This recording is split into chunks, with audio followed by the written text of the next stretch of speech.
Test.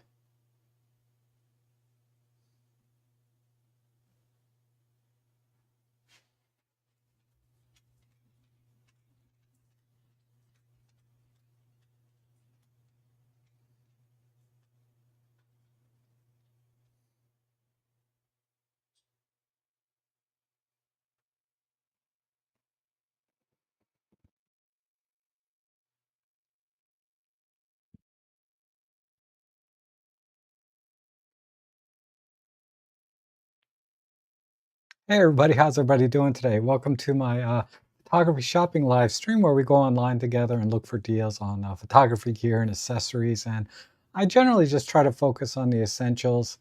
Uh, you know, uh, I just drew a blank. But yeah, tripods, lens filters like polarizers and ND filters, and also camera bags. These are things that every photographer needs. And I always try to find a good deal to help, especially people just getting into the photography, to not spend a lot of money up front, but still get reasonably good accessories that will get them started without spending a fortune. And then I also try to find a few other interesting things and also items that may have come up in other streams that people are looking for. Some more specialized or niche type accessories. And because the camera gear, like the bodies and lenses, generally those are on sale everywhere at the same time for the same price, and it's not quite as easy to find uh, a better deal in one place than the other. Although I do like to point out some particularly good deals uh, on those things if they come up. And there are a few of those as well, particularly on lenses. And also, I'm mostly a Micro Four Thirds guy, but I am familiar with all the other systems. I own most of them. Uh, some I want to get back into, like the Panasonic L mount, but without further ado, it's good to see everyone here. I see John is here, Robert, good to see you, Larry, Ethan, and Jeff Painter. Good to see everyone as always. And so let's go ahead and take a look at my deal page. And there is a link down below. It's just robtrek.com/deals. And it goes to my Amazon shopping page for, photography related accessory and gear. And I am an affiliate for Amazon and B&H and eBay. So if you use any of the links that I have down below in the description of this live stream, I will earn a commission without any extra cost to you, and it goes a long way to supporting the work that I do here, both on my shopping stream, but also my other streams that I do for photo editing and normal photo chat open Q&A. And I guess I also announced that I have an extra stream this week on Saturday evening, my time, 5 p.m. So that's Eastern Standard Time, or I'm sorry, that's Eastern Daylight Time. uh, but just check the stream. I'll post it up later today. I'm going to have Matty Salanto on as a guest. He was sorely missed during the Micro Four Thirds annual meetup. It's a schedule conflict, so I wanted to have him on, but we're not going to necessarily talk about Micro Four Thirds. So look for that coming this Saturday, and then of course I have my normal streams on Friday, Sunday, and then today, Tuesday. And each one is a little bit different theme, photography related. Okay, but this is the day that I actually try to make a few extra bucks through the commissions. Um, all right, let's see. I will pull up my deal page, robtrek.com/deals. And I think, why isn't that coming up?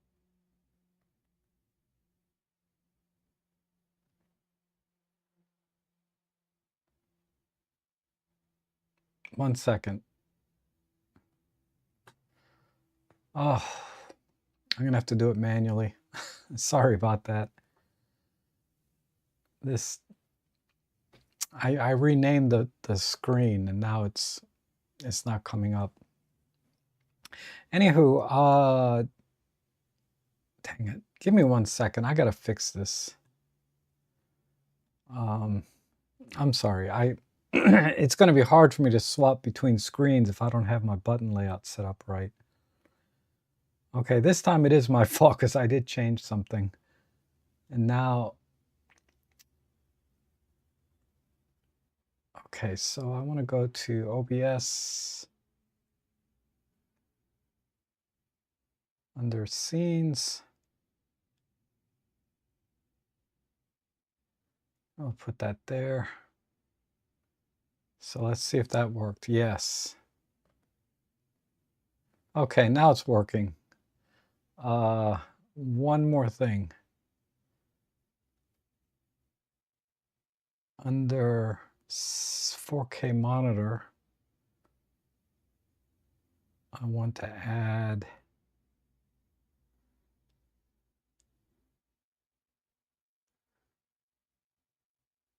my little webcam page.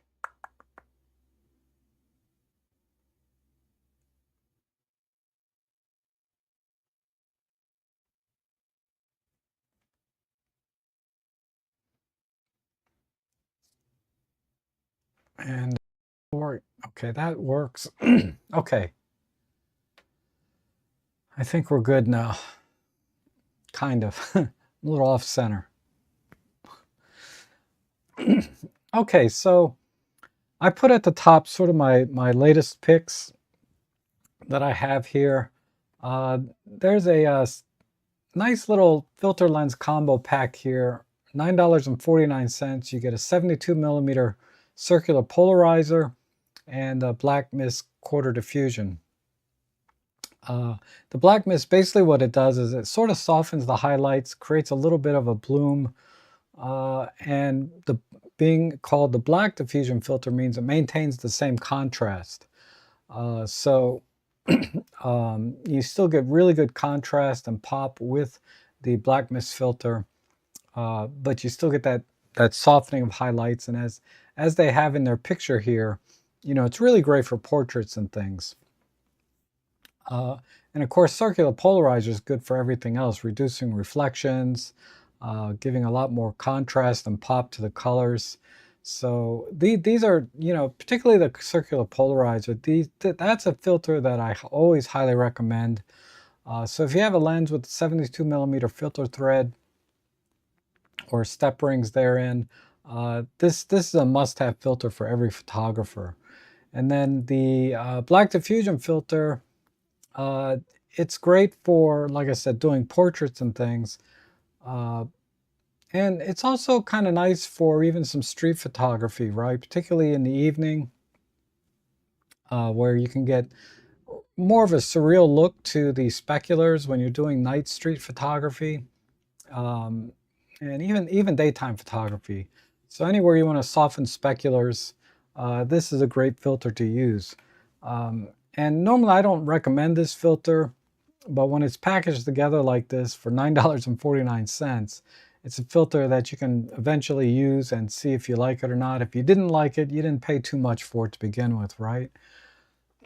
Okay, let's see. And then, you know, I'm a big proponent of the Godox flash system, and this is a generic battery that works in, you know, a lot of the recent lithium-powered Godox flashes, like they show the V1 Pro, the 8100 Pro, the V860, etc. And you know, being a generic battery, it's definitely not going to last as long as the OEM battery that you get from Godox. But the OEM batteries are like $50, $60. So this one's on sale for $10.99. It has its own USB recharger plug in the back here. So you don't need a charger, because a lot of the flashes coming out now don't come with the charger. They're coming with these USB-C batteries. So it's nice that, you know, you can get this, and it's just $10.99. It doesn't hurt to have a couple of spares, particularly if you're doing a lot of focus bracketing and stacking. You can go through a battery pretty quick, or if you like to do a lot of high-speed sync, this is a very, very cheap way to have a little backup to just take you that extra mile while you're out in the field. And, you know, also having a remote control. This is a Bluetooth remote control, so it works with the newer Nikons like the Z6 III, the Z30. It has a lot of additional functionality built into it, and it's a great replacement for the OEM Nikon trigger. And I have several of these, one for just about every camera I have that can use a Bluetooth receiver. And for $10, this is hard to beat. They work great. With one exception, my Sony one, for whatever reason, when I updated my Sony firmware, the remote trigger, I have to pair it every time I want to use it. And then sometimes it doesn't stay paired. So on the Sony one, I'd be a little bit cautious of buying a generic Bluetooth receiver since these new firmware updates. But my Canon, my Nikon, or I'm sorry, my Canon and Fujifilm have been working perfectly. I don't have a Nikon version, but I'm sure this one works fine as well.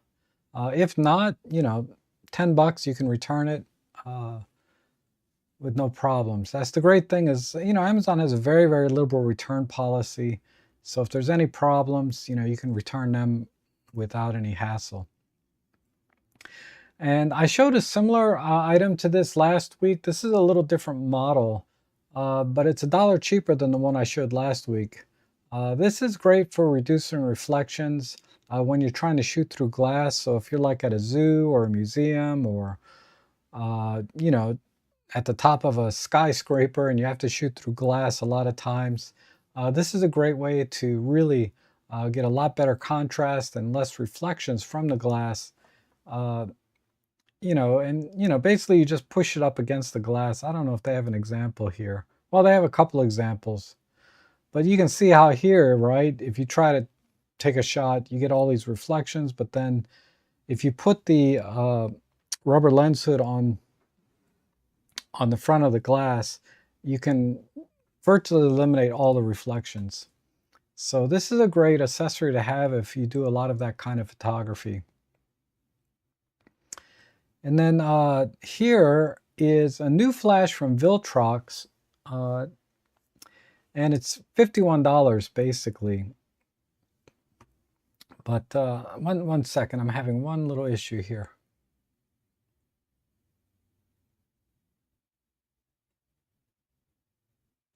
And let me fix one other thing because I can't see the stream.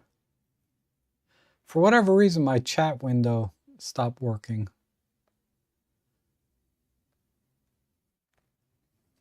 Okay. Let's see if we can get back to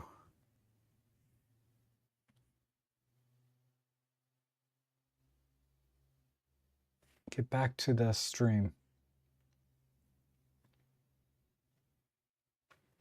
Okay.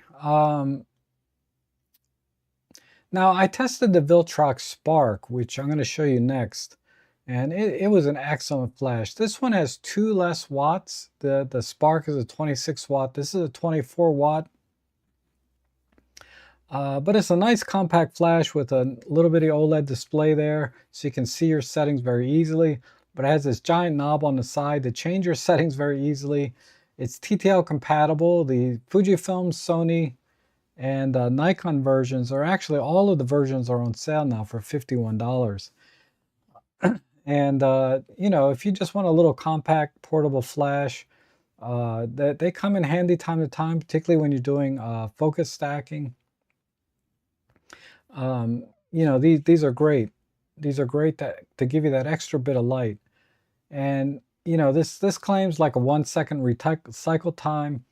I have every reason to believe that's a valid claim based on testing the Viltrox Spark and multiple other compact flashes. The specs that they state on this from the manufacturer are pretty close. I mean, I've never really had any significant deviation from what they claim on their page versus in actual practice. So you can have a pretty high level of confidence that it's going to have a 1-second recycle time. And I just love any kind of tactile buttons. and dials that a flash can have, just to make it easier to use in the field. And $51 is a fair price, for a little compact flash. And because there are flashes that are about half this price, but they're not full TTL compatible, and they usually are not as powerful. This is a pretty powerful flash with a 24 watt second power output. Okay, and then this is the Spark Flash. It's also on sale. Now this one I have tested and do have one for my Fujifilm. They have all the versions here on sale for Sony, Canon, Fujifilm, Nikon. All of them are on sale. It's got this sort of retro future sort of design to it. Love it or hate it. For all intents and purposes, you won't see it in your pictures, right? But I love that it has this giant dial here in the middle, on-off switch, and also it's USB-C. Has all the features you want. And this is a very powerful flash. It's rated, I believe, 26 watt seconds, but it has really good stamina for focus bracketing and stacking, particularly on Fujifilm, where you can stack like 100 images. Adjust your power output accordingly and things. But when I tested this flash performed very, very well. It did have the stamina and the longevity. The battery lasted as long as they claimed, and the recycle times were also excellent. So this has been a very, very good flash. This is the flash I use if I ever want to do focus bracketing and stacking on my Fujifilm. This is my go-to flash. Okay, and filters. This is a good week for, this is an ND filter set, the 1000, the 64, the 8, and the 4. This is also a must-have accessory for every photographer. Now the 62mm filter thread I'm very familiar with. It's the filter thread you would use like on your 12 to 40 f2.8 Pro lens. But there's other lenses in the Micro Four Thirds lineup that use this filter thread, and it's easy to adapt a filter ring to this filter thread size, because a lot of the Micro Four Thirds lenses have a smaller ring size, like 58, 49. I think another one's at 37, but going with the 62, you'll probably use it on that lens the most, the 12 to 40 f2.8, because ND filters are great for, of course, long exposure photography, using in addition to the built-in live ND filter, and for portrait photography, any kind of flash photography. These are really good. And if you do videography, you'll be already familiar with the need for an ND filter to get your shutter angle that you want. But I focus primarily on photography, and for photography, these are must-have. And the solid ND filters like these, you don't get that color shift that you get a lot of times with the lower end variable ND filters. So generally speaking, I like to use solid ND filters over a variable ND filter if we're going to stay in this price point. At the higher price points, a variable ND filter is a little bit more practical. But at this price point, solid ND filters are the best way to go, and they're also the most easy to carry around, right? Because it's just a very thin filter set, and it comes with the case. And you can stack these filters on top of each other to get some ND, 10,000 or whatever that math works out to. So $21 for 4 filters and a case. I mean, the case alone is almost $20 if you tried to buy that separately. Okay, so you can kind of look at it like you're getting all these filters for free when you buy a case. And yeah, so I think if you have definitely if you have the 12 to 40 f2.8 Pro, you definitely want to get this. And if you don't have an ND filter set, I can't recommend this enough. I would say an ND filter set is even more important than a polarizer for your creativity, because you can do so much more with an ND filter say versus a polarizer, because all the polarizer does is just basically reduce reflections and give you a little more contrast in the right conditions. Okay, and then I found this fireproof camera case. So it's some kind of sort of fiberglass composite. Now, clearly, you know, you don't want to throw this into a fire, but if you think you need something like this, this is going to be better than your standard canvas or leather cases, right? And for $14, it's kind of a no-brainer if you need such a thing. I can't imagine a situation where I would ever need to need a fireproof case, but possibly if you travel a lot, you've run into situations where there was some risk of, you know, fire getting into your camera gear. I don't know. But I thought it was interesting and it's a good deal. And this is one of those products that I can't think off the top of my head too many use cases for most people, but maybe you were looking for something like this. And that's why I brought this out, and it wasn't too expensive. Now, if this was $130, this would not be on my page because I just, you know, I just can't see any use for it. But there might be some use cases where this might be exactly what you were looking for and you didn't want to spend a lot of money. Okay, and then I found I'm always looking at tripods, you know, because tripods are also sort of a must-have accessory when it comes to photography. And I get it, you know, we have, you know, stabilization in the lenses and the camera so that you can hand hold and get away without a tripod in a lot of situations. But if you're using an ND filter and having 30-second, 1-minute exposures, absolutely not.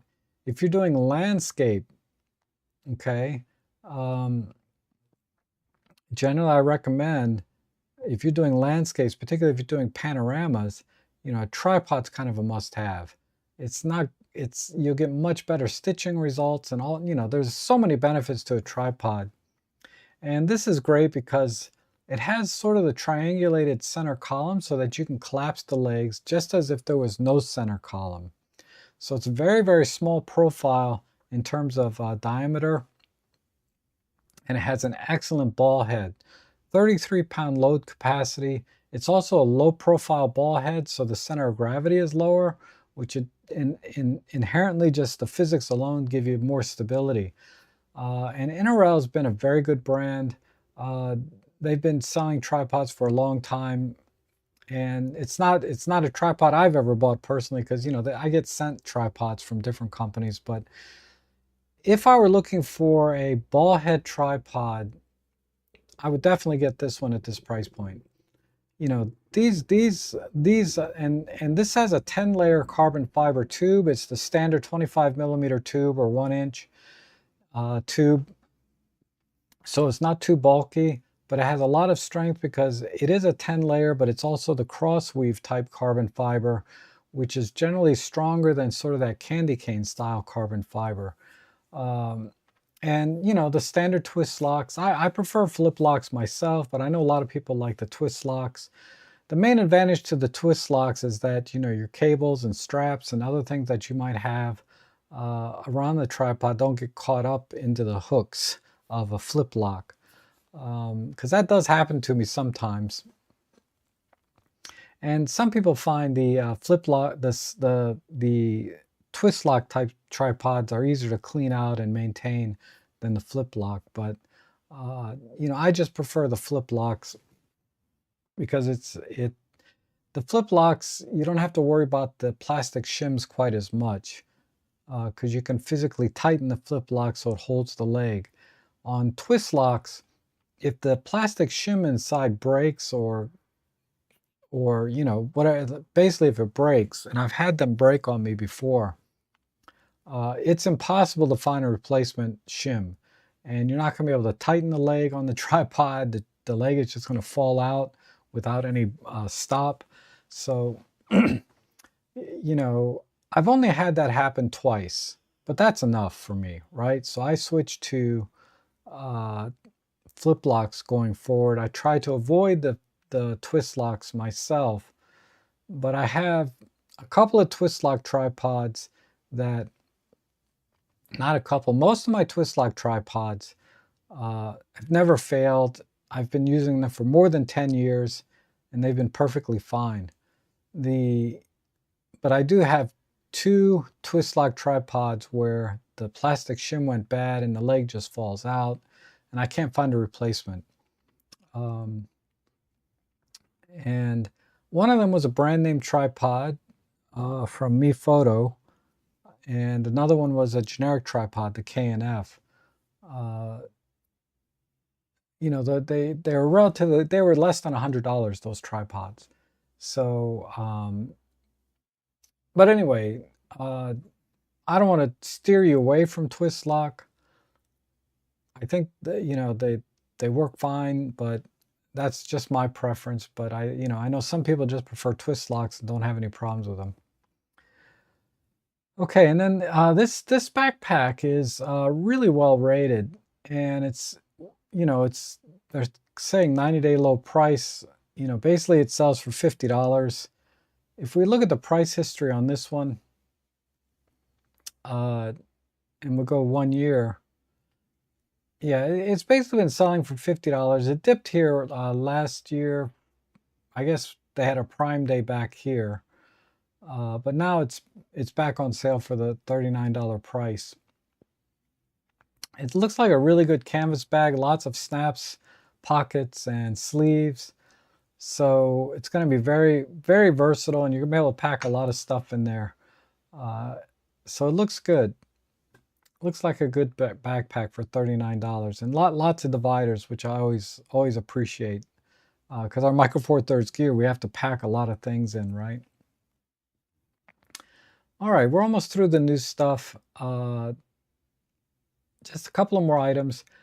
This is a great little case. Now, the other case that was $13 is no longer available. It's available, but now it's back up to $20. And $20 is still a great deal. But I found this bag, which is very, very similar in size and functionality with the pockets and zippers and things and build. But the main difference with this is a hard case sling bag. These are hard to find. There's not too many hard case sling bags. So this is going to be a lot more, it's going to protect your gear a lot more. It's not going to have the flexibility to overstuff it like a non-hard shell. But, you know, if you pack everything properly without overstuffing, this probably offers the best protection to your gear. And a sling bag, it makes sense even more so to have a hard shell. Because you're walking around and particularly at events and tight spaces, you could be bumping that into things all the time. And this is a really unusual. I don't see too many hard shell sling bags. So at $14.49, this is a great deal for any sling bag, let alone one that has a hard shell. And again, there's, you know, Amazon included this price history link, which I really like.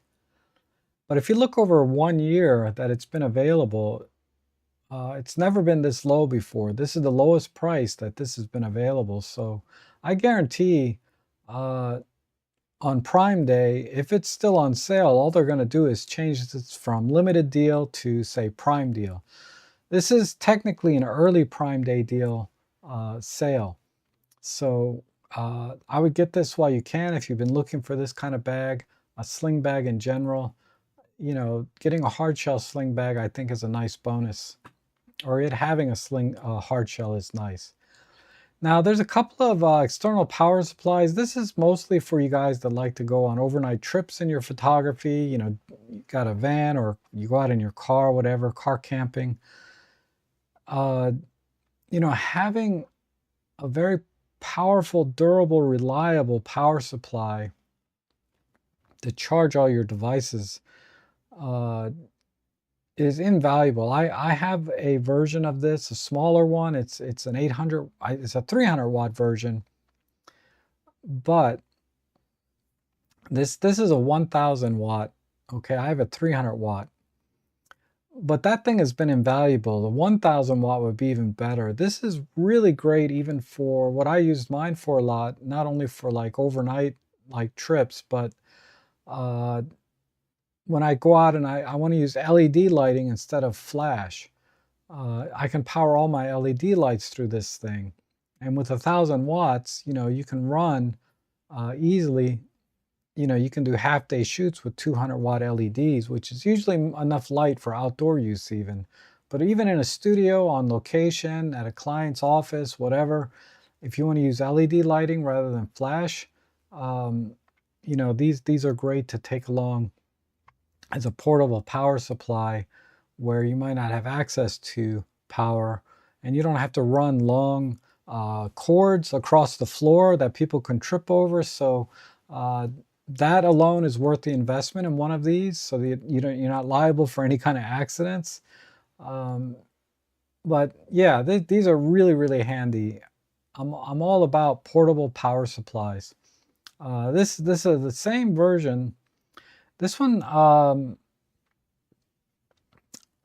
this one's rated for, how many watts is this? They say 15. That's the output, but um, yeah, this also has 1000 watt-hour capacity, so it's the same capacity for less. They don't have the premium status of like the Anker when it comes to power supplies, but Jackery has a very good name in portable power supply in the camping world. And it's a little smaller and has a couple of less outlets, but ultimately it has the same power and the same power, meaning it's a 1070 watt-hour battery, and it's probably about the same size, if not a little bit smaller.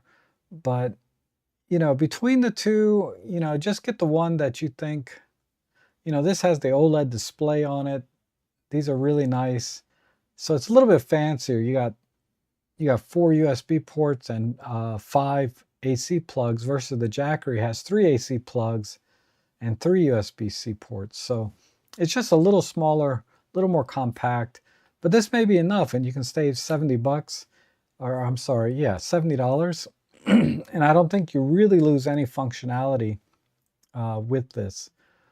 But either one is excellent. And then last thing I'll mention is these have the Life PO4 batteries. So that means basically, because lithium ion, these are lithium ion, but they are less likely or very unlikely to explode, right? So these are much safer than the standard lithium ion batteries, these LifePO batteries. So it make a lot more sense to take if you're going to have it in your car and things like that. And I think all power supplies should go to this style of battery. They're probably more expensive, and that's why you don't see them in the ultra portable power supplies like for laptops and things. But for camping and tight spaces, you have a little more peace of mind that this is not going to explode when you're trying to recharge it. And okay. I also use one of these sometimes as a backup power supply when the power goes out of my house, to charge my router and internet, to keep it going until the power comes back on. So it's alternatively, you could use it as a UPS power supply. It's not designed for that, so I wouldn't buy it to do that. But the 1 or 2 times I lose power, I use mine to do that for me. Okay, now if you guys have been following me a while, I recommended the Digiera 128 gig V60 cards, which I have right. I was testing them this morning. Yeah, I put it back in my camera, but these are gone now. You're not going to get this anymore. But you're able to get this for 50 bucks, 128 gig card, V60. So these are UHS-2. They're very fast in your camera. The only thing left in the V60 series is the 512 gig. And once these are gone, they're gone. And when they come back, there's one left according to the stock, whatever that means. But once these are gone, they're going to come back at like a $300 or $400 price point. They're not going to be this $199. You know, it's not going to be $200 for a pair. It's $100 each for these. And you know, I've tested the 128 version. It's a legit card. And I also looked into the background of who Digiera manufactures the Digiera cards. Because all these cards, basically in the SD card world, there are essentially 4 or 5 top tier manufacturers that make the memory chips for all of the brands. Okay? Or not all. Let me rephrase that. They are 4 or 5 top tier manufacturers like Samsung, Micron, I forget the names of the others, but those, you know, to name 2, Samsung and Micron. They are memory chip fabricators, and they've all shifted their manufacturing for AI. So they're not making SD cards right now. And that's why when this supply runs out on this, if they come back, they're going to be at a much higher price point. And these Digiera is using top tier memory. Their memory is from one of the top tier manufacturers. And then there's another step in the process of these SD cards is the packaging and the controller cards. And those are also actually manufactured. The assembly is manufactured where they put the pieces together, the controller card, and brand it with a sticker, like in this case, Digiera. It's also a top tier factory for most of the major manufacturers like Lexar, SanDisk, all these guys use basically the 2 areas. The manufacturing of the memory itself, like Samsung, Micron, and then the assembly and packaging by another company, which is also a top tier company that manufactures, like I said, for like Lexar and ProGrade. This is one of those. Now, the V60 card, you're going to get excellent performance in our own system cameras and any camera that needs a V60 card. The only exceptions would be for some video cameras do require V90. So if you have one of those cameras, you probably know which video specs are going to require the V90, but not too many cameras need that, require that. V60 is way more than enough for even 8K video, again, depending on the specs.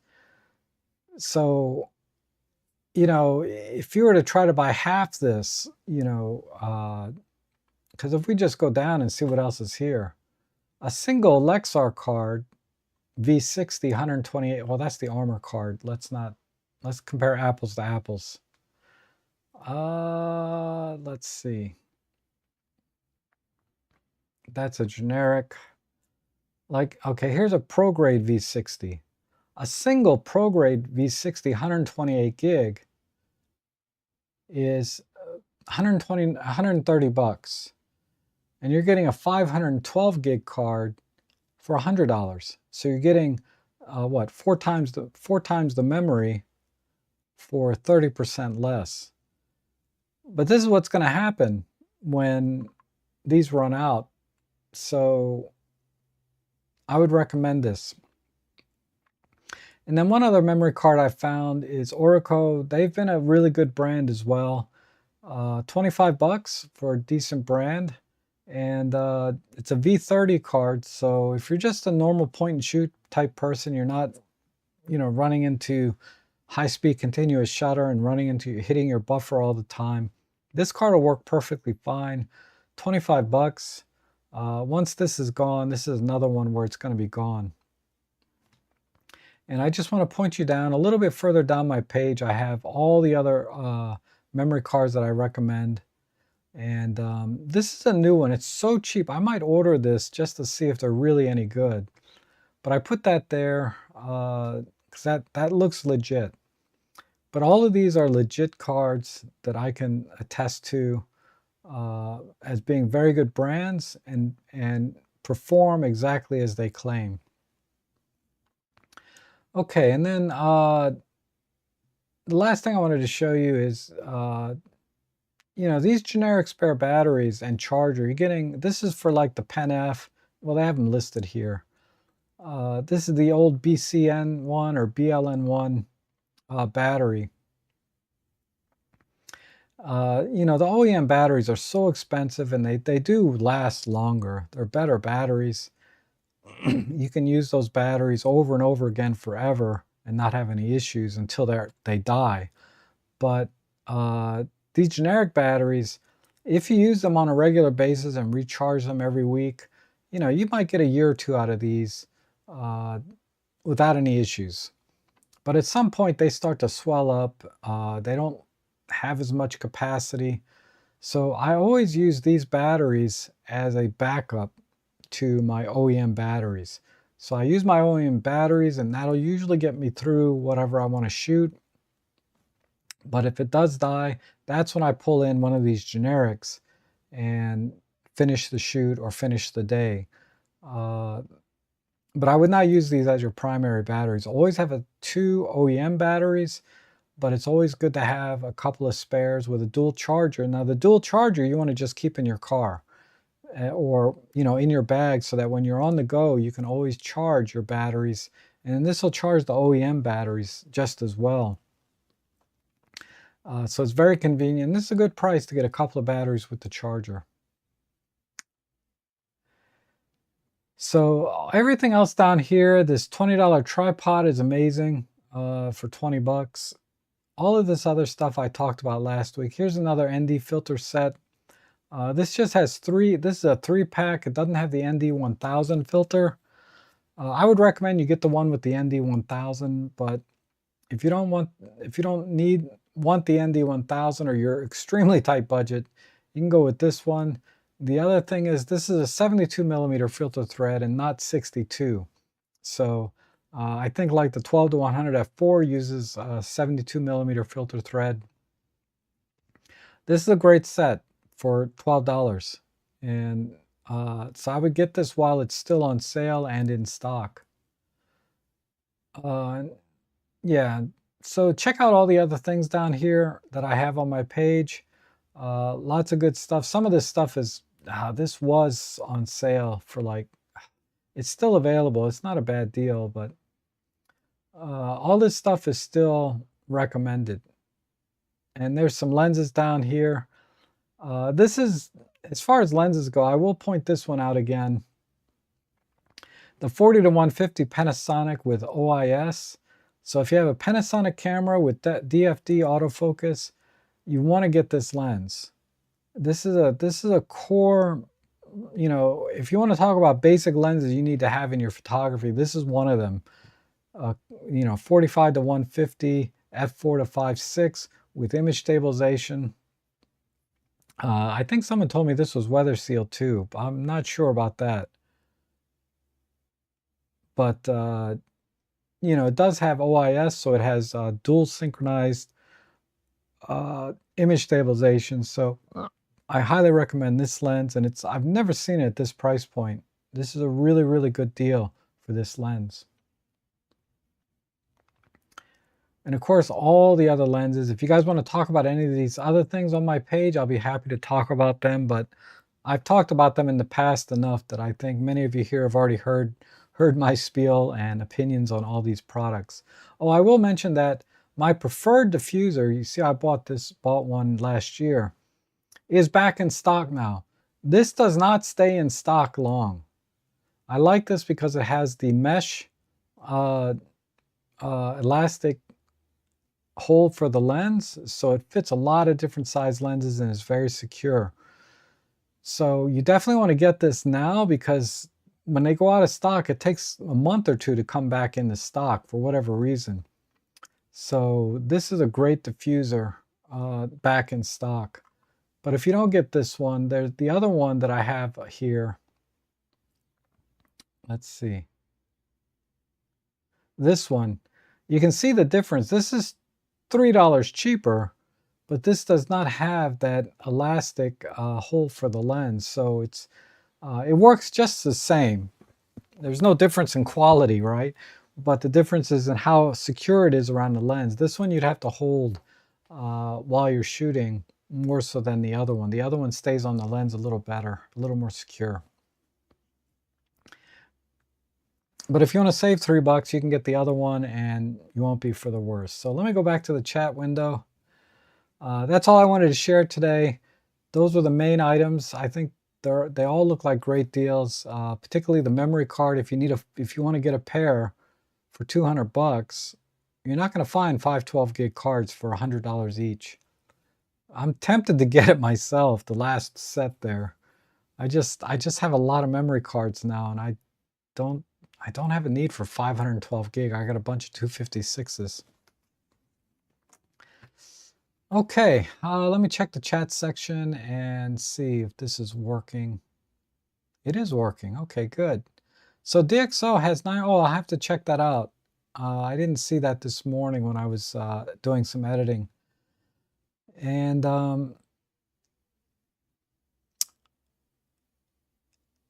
Anthony says, have you ever used an ND filter along with built-in ND in your camera photographing waterfalls and other things you really want to slow down? Yes, do it all the time, because in broad daylight, the internal, I have an ND64 in my OM3. I think the OM1 Mark II does ND128, but it's not enough. So I do often have to stack an ND filter on top of the built-in live ND. And I'll give you an example.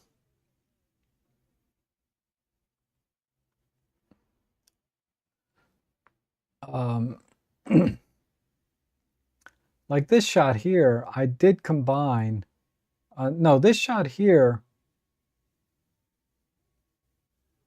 I was able to get away with just the live ND. But I only got a 15-second exposure. This shot here, this was after well after sunrise.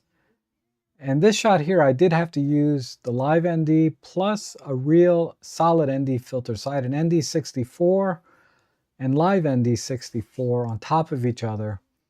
And I still had to go to f16 to get the 60-second exposure. But as you can see, the sun is more like up here now.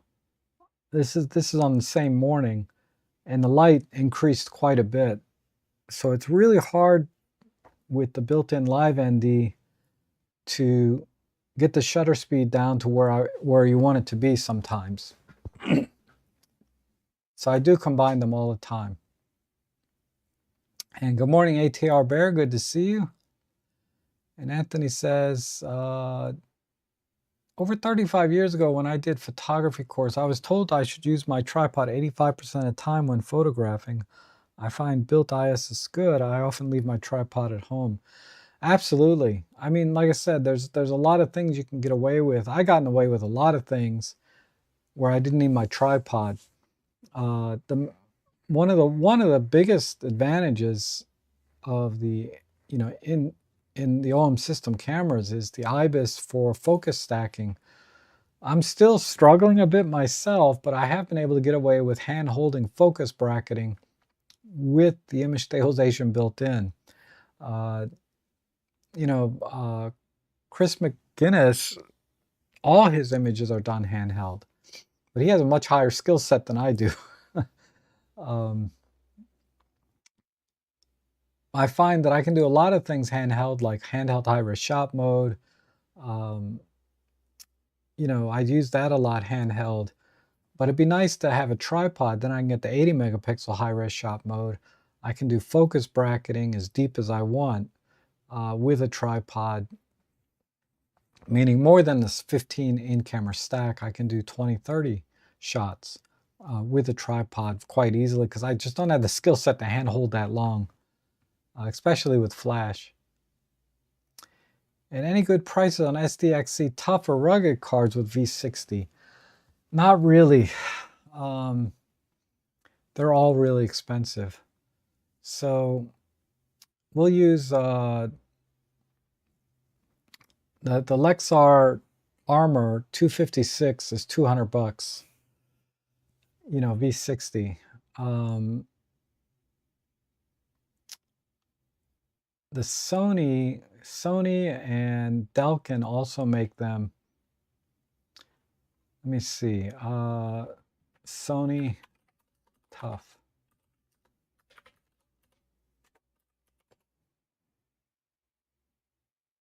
Yeah, they're double that. They're $418, as you can see here. But that's a V90. Here's a V60, $200. So about the same price as the Lexar. And I think the Delkin Black.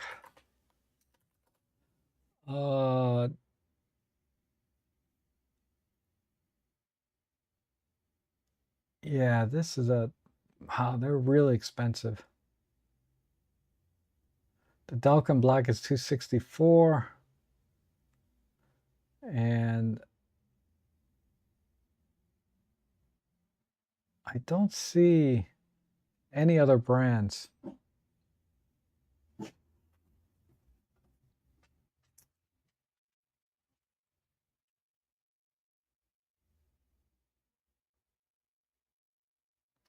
So yeah, it's gonna be a couple $100 at 256 gig, and then tier it appropriately.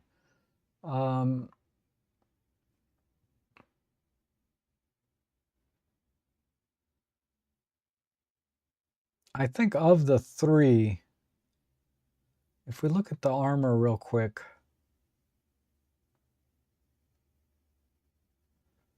I think the Lexar Armor is probably the nicest one. Just because it uses stainless steel, right? So that to me would imply it's the toughest one of the three.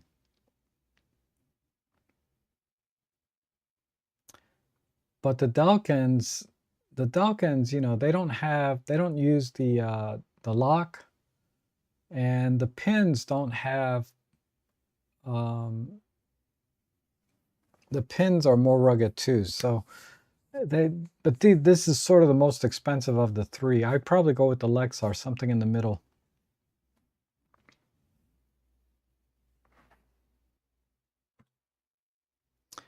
And the 512 gig will give you over 20,000 shots in an wow. I have run out of memory on a 256 though, one time.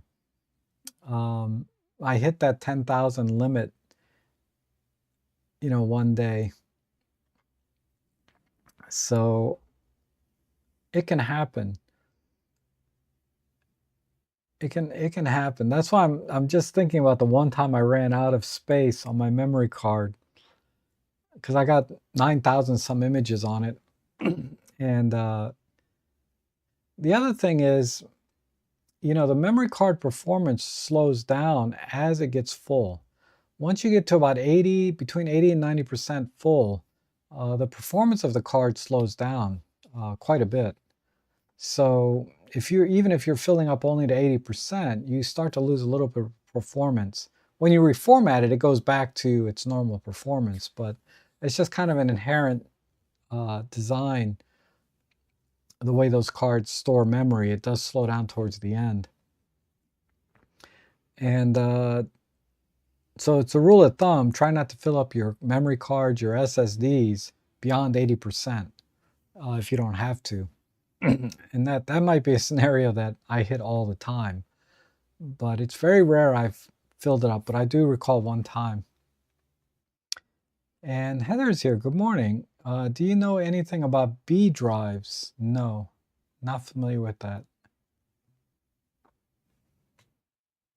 I'm just curious now, though.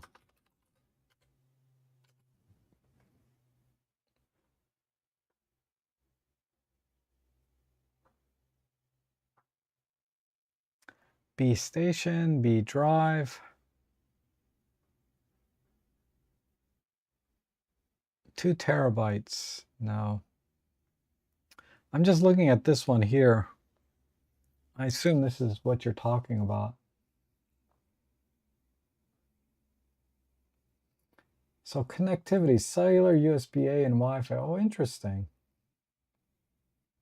So use your phone app to wirelessly transfer photos from your phone to this drive. I think if you're using your phone, I would just use the USB-C port to transfer files. It'll be a lot faster than any Wi-Fi.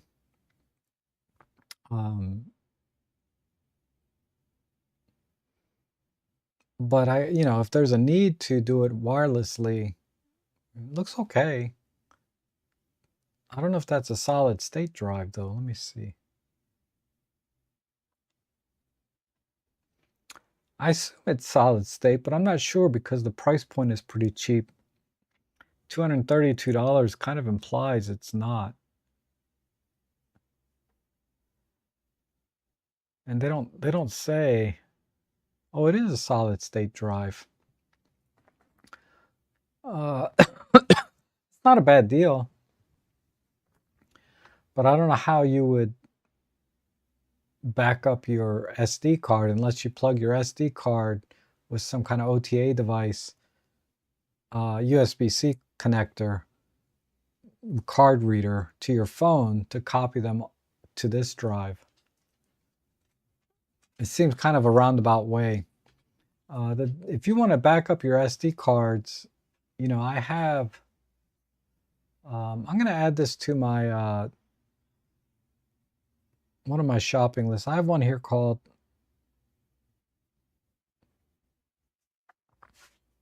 Little Things That Help. Okay, so if we go back to my page, I have this device down here. Now this is already a couple $100 without the drive. You have to buy two terabyte drives separately, which is what I had a 2 terabyte drive laying around, but it's this thing. And with this, you can plug your memory card. Oh, I have one in there. But you can plug in your SD card directly. Push a button and it just backs it up. And then when you get back to your house, you can plug it into your computer, but it also has Wi-Fi built in. I never use Wi-Fi if I don't have to. But I like this.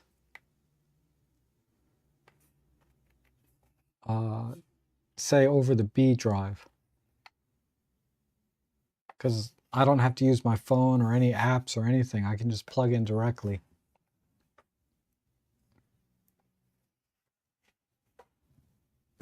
Okay. And no shopping for me, I'm told. Oh no. Spent $1,000 last week. Ooh. Not sure about the 45 to 150, but the 45 to 200 and 100 to 300 are both weather sealed. Oh, okay, thanks. Yeah, it didn't say weather sealed on the page. So I might have been, because I am thinking about when we talked about this, I guess another lens last week, it was weather sealed, the 45 to 200. I'm sorry, the 100 to 300 is weather sealed, which I did not know.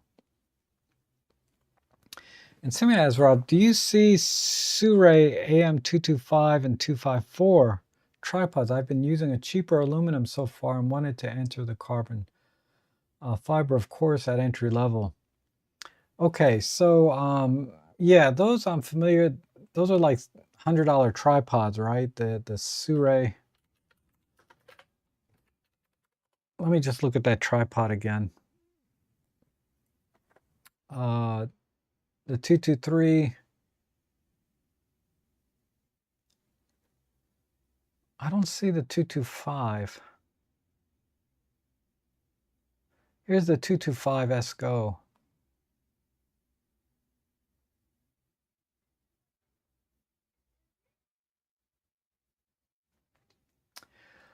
This one is 50-inch.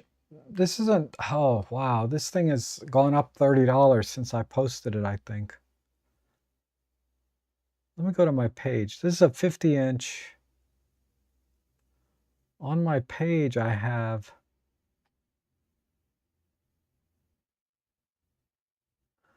this is $104. This is the 254. This is also a 50-inch. I would go with this one. Let me just let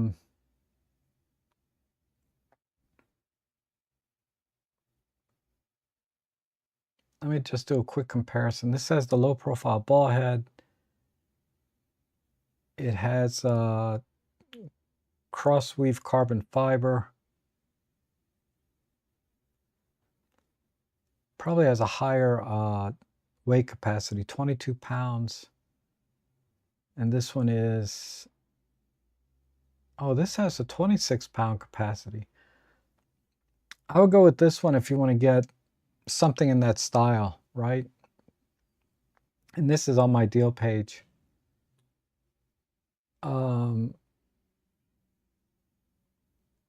But as far as like something other than Sirui, I did not find any good deals on carbon fiber tripods that would be comparable to this. I'm just going to do a quick scan.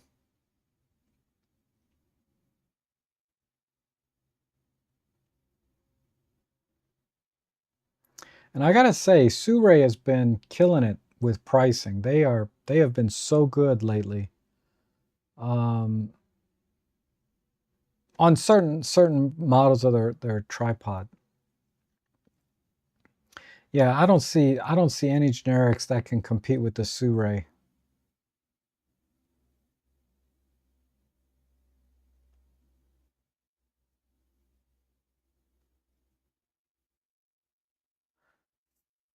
So this one or the 223 look really good. If you're going to be in the $100 range, this is the cheapest of the two. And which ball head does this have? This has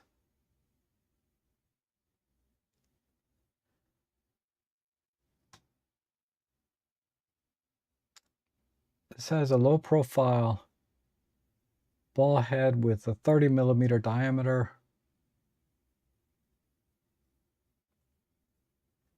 And this one has 25mm tube. Okay. This also has a low profile, but they don't show.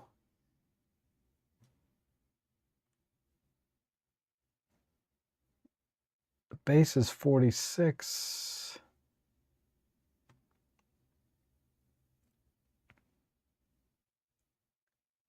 The KS20 ball head.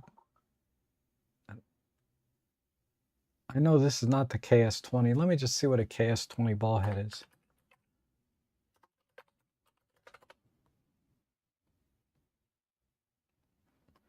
KS20 ball head is $100 all by itself.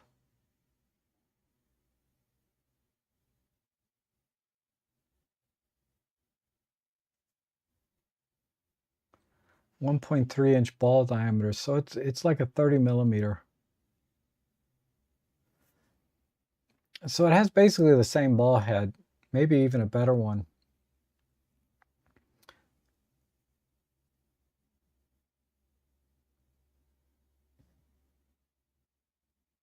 But this tripod, if you look at the price history, and you go back 1 year, you can see this thing was selling for like over $200, last year this time. And they've just been dropping the price, and now it's like since June it's been at the lowest price ever, even though it's not on sale. All they did was lower the price. They didn't put it on sale. I mean, the ball head alone, as you saw on B&H, is selling for $100. So that's why I'm recommending this tripod on my deal page. So if you want to get, I would get that one over the 223. I would get the 225. And good morning, Eric. Good to see you. Or I'm sorry, not Eric, Enrique. And it's been a while.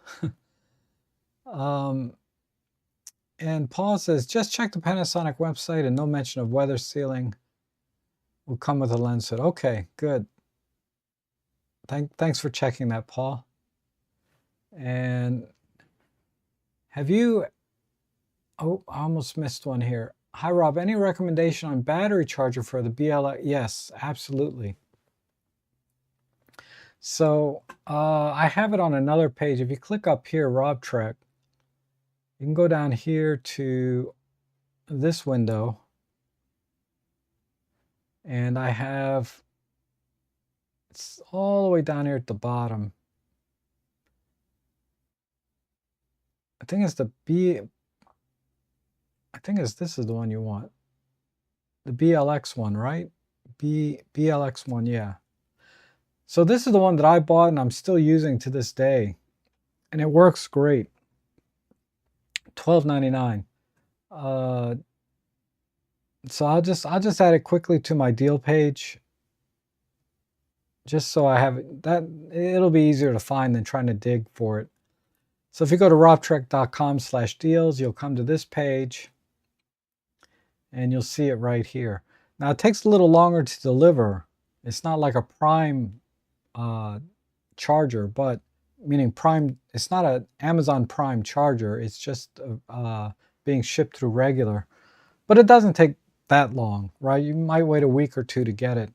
But that's the charger I would recommend over the OEM. And have you ever received a fake memory card? I have not, because I'm very, I try to be as careful as I can by looking at, you know, where I'm buying it from. So I'm buying from Amazon. That's step one. Step two is looking at who the seller is. Step three is reading all of the reviews. And then I order it. You know, you check the pricing, right? So the initial thing, buying from Amazon does not guarantee not getting a fake card. It happens, probably often. So, but the thing is, on Amazon, there are real cards there too. The matter is finding, you know, finding the real card. So that's step one. Step two is I look at the seller reviews by the seller. So you click on who the seller is. If it's shipped and sold by Amazon, that's a pretty good sign. So let's go to the Digiera card. We'll just use this as an example. So this one here is sold, ships from Amazon. So Digiera is just sending their memory cards to Amazon. Amazon is storing it in their stock and then selling them as, you know, selling them from Amazon. So it ships from Amazon, but it's sold by Digiera. So Digiera is paying Amazon to store it for them in their warehouse so that it can be delivered faster. So then I look at the Digiera, so I click on that. 98% positive with 226 reviews. That's pretty good. So I'm happy with that. I like to see 99% or better, especially on eBay.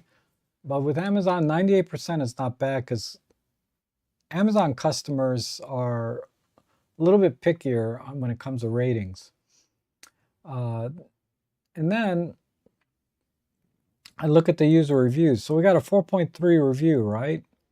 So what I look for here is I want to make sure all these reviews are related to the product that I'm buying.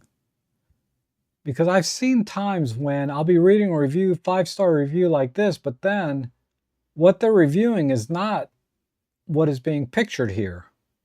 So some manufacturers, I don't know how they get away with it, but they'll have like 1,000 reviews, 5-star reviews on their product. And then you find out that most of the reviews have nothing to do with the product that they're selling. So they switched the product somehow, but was able to keep all of the reviews. So I definitely avoid those. I make sure all the reviews are related to the product that I'm buying. Because I've seen where I'm trying to buy something, like let's say I'm trying to buy I don't know. What was it? I was trying to buy something recently. I was buying, I don't know, let's just say I was trying to buy a battery and it had 5-star review or 4-star review. And then I go down and I look in the description and all of the reviews are for like, you know, a clothes iron. Had nothing to do with the battery. There were reviews on a clothes iron. So, so I checked the reviews. And then for memory cards, really anything over 4 stars is pretty good. Even when you look at the Lexar and SanDisk brands, you're always going to read negative reviews about the card not lasting, you know, what it was expected to. Either dead on arrival or dead shortly thereafter or within 6 months it died. You know, every memory card manufacturer gets those reviews. So I look at that, and then when I get the memory card, you know, so I'm happy with the seller. I'm happy with the reviews. I'm happy with the price. So then I get the card. I order the card and I get it to my house, right? So then I test it using different benchmarks. So I'll format the card, complete format, so it'll check every single sector, right? If it's not able to go through every single sector in the format on the computer, then I know that it's not rated, that it doesn't actually have the memory that it's rated for. So I buy a 256 gig card, the full format fails, because there's quick format and there's standard format. So I always do the full standard format. If that fails, then I know that the card is fake. It's not rated. The memory is not rated. Then I check the card's speed rating, right? So this card's a V60. It's rated for, this one's 280 megabits download, 180 megabits writing. So reading 280. So I check that and I make sure it's within about 10% of that number. So if I get like, say, you know, 260 or 250, I don't get 280, that's okay. That's pretty much the norm. You're going to be within 10% of the rated speed. So I have these two generic cards that I've recommended in the past. I remember when this one here, this is a 256 gig V60 for, I think it was $35. Now this 128 gig is $50. And now these are gone. So that's why I've been recommending these. And I bought them myself. And I tested these. Now this one is saying, I think on their website, it's not available, not on the website, but on their sale page, it's not even available anymore. But they're saying basically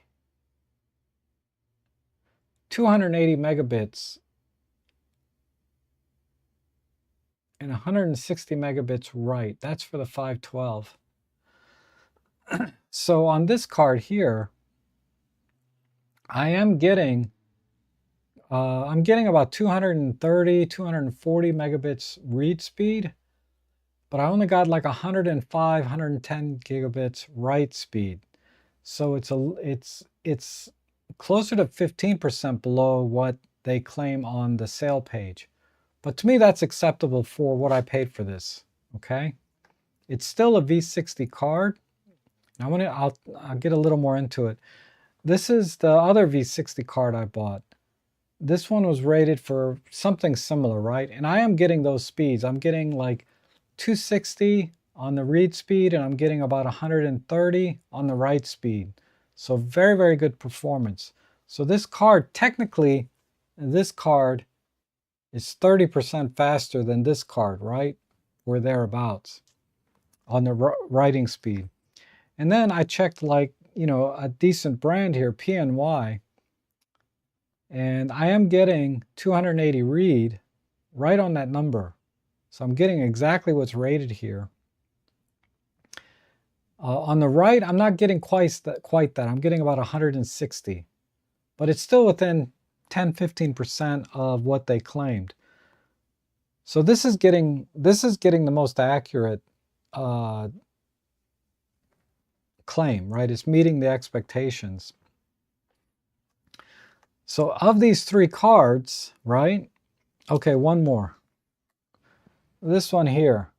This is the SanDisk 256, but this is a V30 card.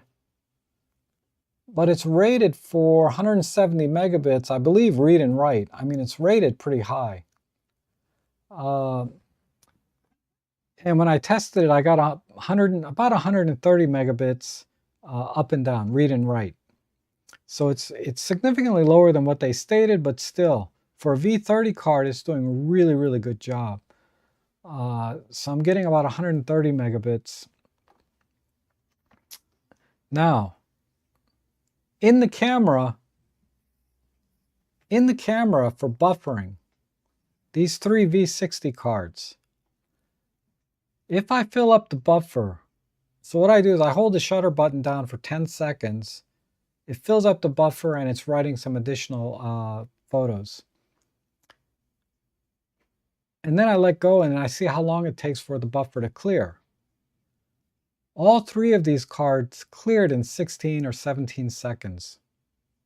Regardless of which card I used, the performance in camera was exactly the same. So that's why I recommended and have recommended all of these cards in the past.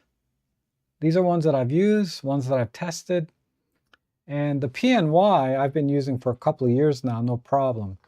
This EMTC, I think maybe this one I've had for about 6 months, no problem. This one I just got a couple of weeks ago, right? So far, no issues. And then I checked the manufacturers for these, and these are all coming from top-tier memory, top-tier assemblers, right? The EMTC, the Digiera, the PNY, if not the same. All they've done is rebrand it. And then, of course, the SanDisk. This was, and I bought all of these on Amazon, of course, through my deal page. Okay. So that was a long answer to, I mean, that was a yes or no question, right? Have I ever received a fake memory card? The short answer is no. Long answer is there's a reason I have not received a fake one yet. It's because I'm really diligent on those 3 or 4 points that I talked about earlier. And so far, I've been very lucky. And every memory card that I recommended follow that same criteria. The only exceptions being I haven't bought them all because, you know, I'm not made of money, right? But I do buy the ones that I find that are exceptionally good deal. The EMTC, the Digiera, the PNYs. I paid $35 for this back in the day. Seems like a long time ago, but it was just last year, I think, on this one. Because I bought, I think, 3 of these. So I'm not sure which one this is. This one from 2 years ago or 3 years ago. And then, of course, I have, you know, my memory cards all sitting here. But I thought it was important to kind of elaborate a little bit on that this question, because I'm not just recommending the cheapest memory card that I find on Amazon. I'm trying to do a little bit of due diligence, and I do that with just about everything I've recommended. You know, you know, I don't want to say I do it every single time, but when it's important, memory cards, for example, because they're kind of expensive now, I'm very, very diligent. Okay, Paul says, need a larger card for my G9 II as the files are larger. Get 17K on 1 terabyte card. Wow. I would look at that Digiera. I mean, I know you're in the UK, so you may not be able to get these over there, but I would look for something like that, using the criteria I talked about. And you can access the, yeah, so we just looked at that one. And Vanzini says, I'm phone stupid, no idea how to transfer photos. I just never use it. Yep. I rarely use it. I use it more for like when I'm out in the field with another photographer and I want to get their photos from their camera. I just pop their memory card into my SD, my little backup. And then when I get home, we can, I can edit their photos. Like when you do events, right? A lot of times you'll have a B photographer that's working for you doing photos. So I don't have to take their memory card. I can just copy them onto my SD. Or if you just want to back up your own photos, like when I was out in the field and I filled up my 256 gig card, I could have emptied it out on that thing and then kept going. But as it stood, I had to stop. That's the first time I ever used up a memory card before the battery drained.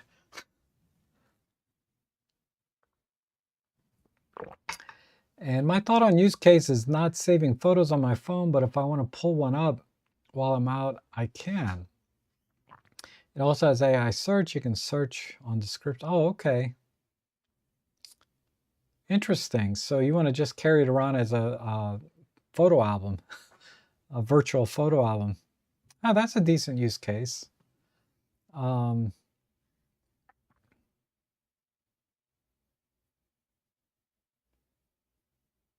I like that idea. That's a really good idea. Because, you could do it on your tablet, right? You could have it as just a virtual photo library that you carry with you. That's a great idea. And Photocy says, I purchased the G9 Mark II from Best Buy a week ago. It was clearance 12 to 60 for, damn, you got a good deal. I saw it for $12.99, but I didn't see it for $10.99. Man, that's awesome. I'm so jealous. I would have bought it for $10.99. No question, whether I needed it or not. How can you pass that up? Damn. Oh, cool. Yeah, the diffuser is awesome. You'll like it. I think I have it in my bag right now. Where is it?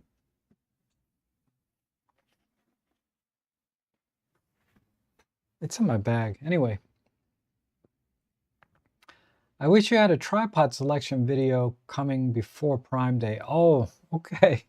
Someone else asked me that. It may have been you. What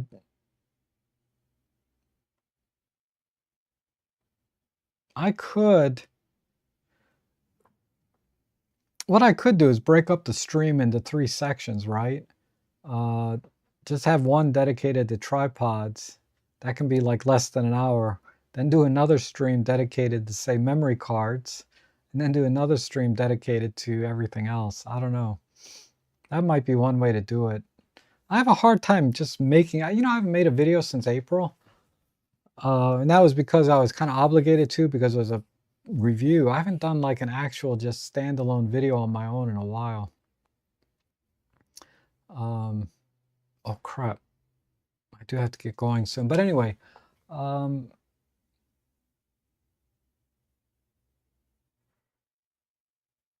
yeah, that's not a bad. I do have one video tripod that's pretty decent, but I need to update it because I made that a while ago. Yeah. I mean, it was a decent video, but it's a little bit dated now.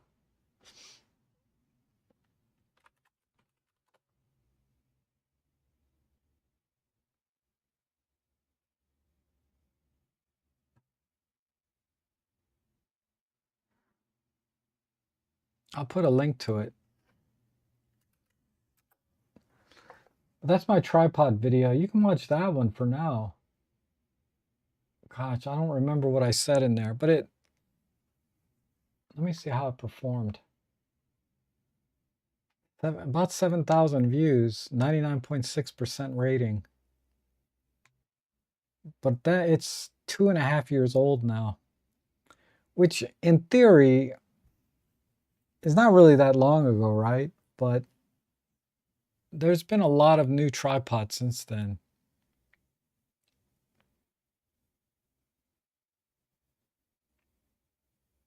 And I've gotten more into fluid head type tripods recently. I've gotten like at least 3 or 4 new tripods since that video. Just looking at it. Okay, I'll give that some thought though. And good morning, Paul. On SD memory card cases, is there one? Uh, yeah, I didn't see any deals on them, but let me take a quick look.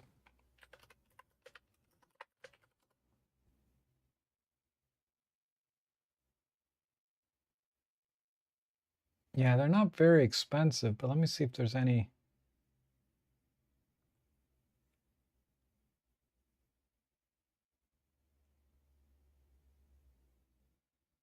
Because it depends if you want just for standard SDs or you have a mix of types of memory cards like micro SD, standard SD, CF Express. There's so many different kinds.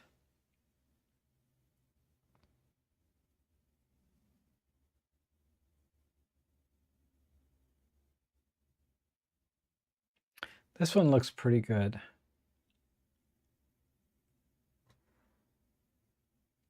It's $9. And then K&F has a really good one.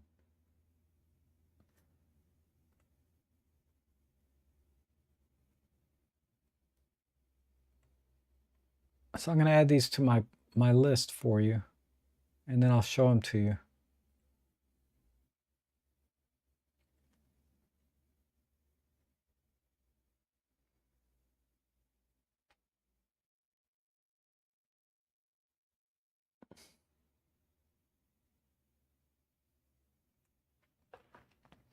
So you have this style, right, that uses sort of a foam to hold all the memory cards.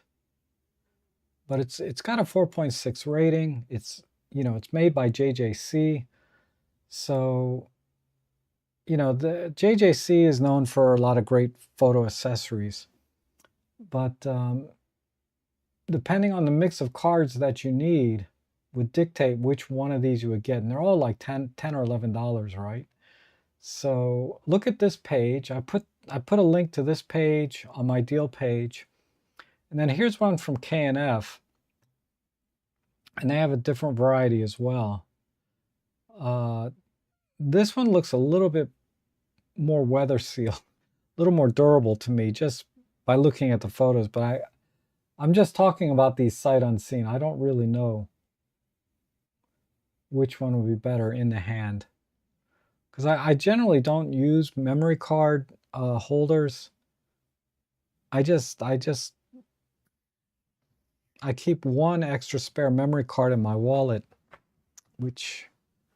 and then I go out with one camera. But if you do need a memory card holder, and then here at my house, here in my office, I just use just this. This actually came with one of my camera bags, memory card holder. But I do have legit memory card holders. Like this one, I got it from an event at the camera store. They had, a bunch of vendors come over. This is actually a Leica memory card holder. So you can put your business cards here and then 4 memory cards here. But I don't really use it. But there's a couple online if you need those. Paul says, is there one that you can flip over the card to show you have shot it or mark them as full in the field? Oh, I didn't read your second half of your statement there. I don't know.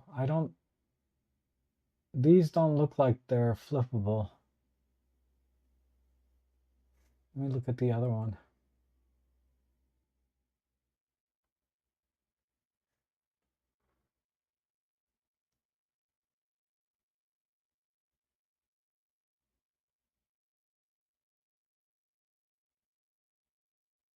That's a good idea, but I've never seen anything like that. Let me look at this one.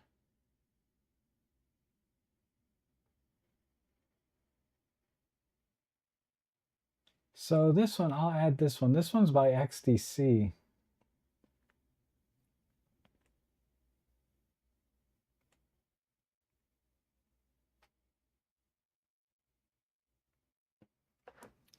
So this one here, this is just foam, so you can flip them. Looks like you can just put them in any direction you want. Whereas the other ones are notched. This one doesn't have a notch on it, right? It's just square. So you could probably do it with this one. And this holds a lot.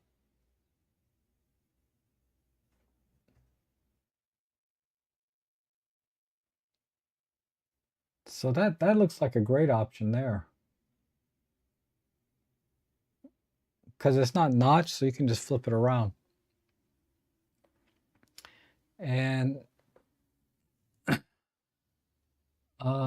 Gray Vanzini says, when you save to the phone, does it further compress the image?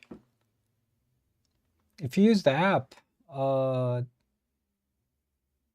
that's a good question. I never looked. I have no idea. The website said $12.99, but on the store it rang. Oh.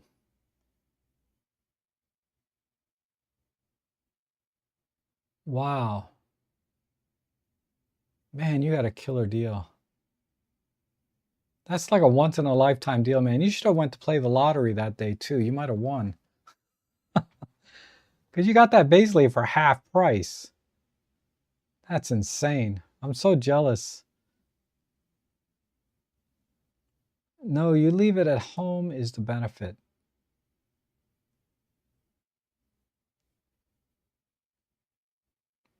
Oh, I see. Talking about the B something, right? I was thinking you would take it with you as a virtual photo album, but you're talking about just leaving it at home. In that case, I would just use a regular hard drive. Because you can, well, you can't plug that directly into your phone, but I would probably just plug my phone into my laptop that had connections to external drives and do it that way. That would be the most cost efficient way versus just having a little 2 terabyte wireless. But if you like the wireless aspect of it, that would probably be the smoothest workflow. So I really like the larger cards now. Got fed up with having to change them out in the field. You're talking about the regular SD cards though, right? Versus the micro SD? Is that what you mean? So I just flip mine backwards when used. Yeah, if the case lets you do that, like the one case I just showed, the other cases didn't look like they could be done that way because they're notched, right? Because if you look closely at this, it's notched.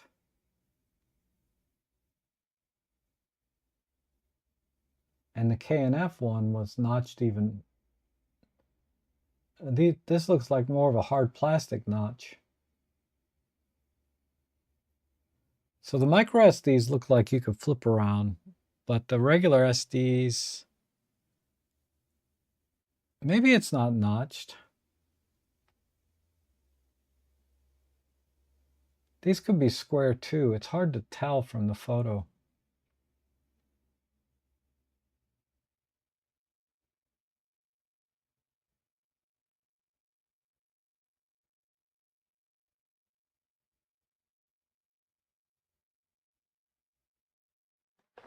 But yeah, sorry, it's not something I've bought for myself and can talk about.